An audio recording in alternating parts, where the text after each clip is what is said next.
Bonjour à toutes et à tous. Aujourd'hui, je vous propose un petit tuto sur le virage partiel ou la bichromie. Bichromie étant un terme plus facile que virage partiel qu'on oublie facilement. Donc, je vais vous ouvrir une image comme celle-ci. CTRL R pour ouvrir mon image.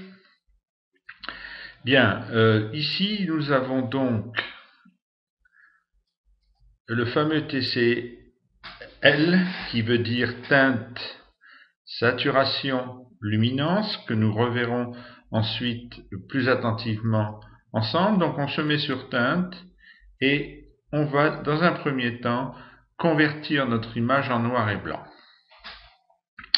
C'est ce qu'on appelle convertir au niveau des gris. Ensuite on va aller dans le panneau virage partiel.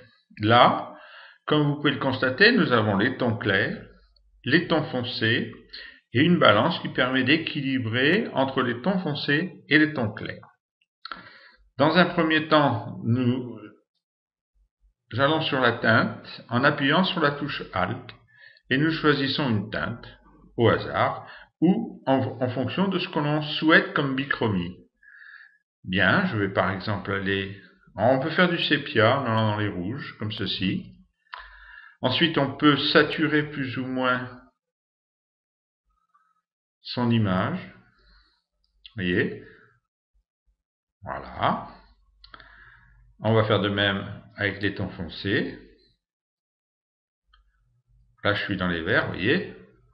Donc, on peut équilibrer entre les verts.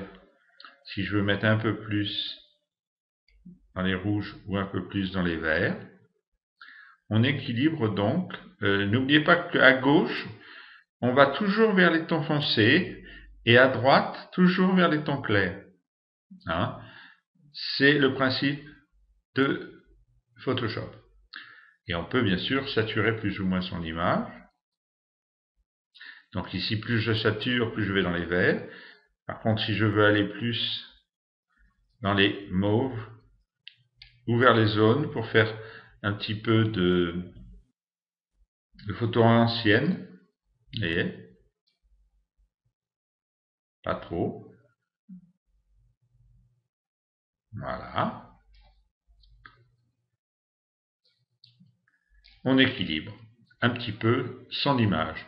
Il est bien évident que l'on peut ensuite, que l'on doit ensuite faire tous les autres réglages. Pour l'instant, je vous montre simplement la bichromie. Et en revenant dans le panneau ici, on peut bien sûr, vous voyez, nous avons du rouge, on va faire de la récupération